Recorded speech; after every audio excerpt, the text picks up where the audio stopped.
Ed realized very early on that there needed to be a way to be able to bring people into the profession of caring for children and families. And that's where he came up with the idea of the CDA, the Child Development Associate's Credential.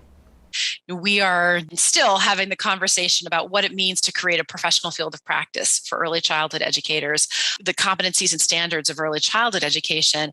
And I can't tell you how many NACE members and how many individuals who I've come in contact with who will talk about the very first thing that they did was to get their CDA, and what that did in helping them understand how deeply they cared about this profession, how they wanted to make a career out of it, and how it became the jumping off point for these extraordinary women and men who are now leaders, system leaders, educator leaders in our field. It's really quite remarkable. So Dr. Zigler's legacy lives on. It's an honor and a privilege to celebrate his life. We originally thought we would enroll 25,000 children in that first summer program. Applications for Head Start began pouring into OEO, and we wound up enrolling over 560,000 children in that first summer. Head Start was also very popular at the White House.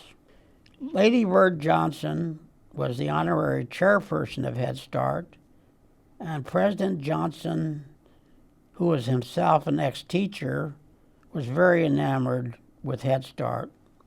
The person who originally ran Head Start was Julie Richmond. Julie was a pediatrician and my mentor, a brilliant, brilliant man. At the age of 35, I was hired by President Nixon to run Head Start and to run the Children's Bureau.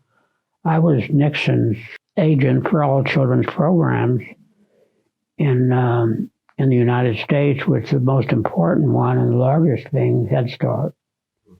I wrote about Ed in my book, Preschool Education in America, reviewed his books, and interviewed him for publications, including a piece we wrote together on his early days at Head Start. As he talked about when President Richard M. Nixon vetoed the Comprehensive Child Development Act in 1971, Ed's deep knowledge of policy, research, all the players came out. But he also knew the inside story. He knew the bureaucratic infighting, and he talked about it in a way that was candid and witty. Ed would give you his opinions, rationales, suggestions, and a wealth of evidence to back up his views in an open way. As he said, his politics were children. His goal was always to extend child welfare.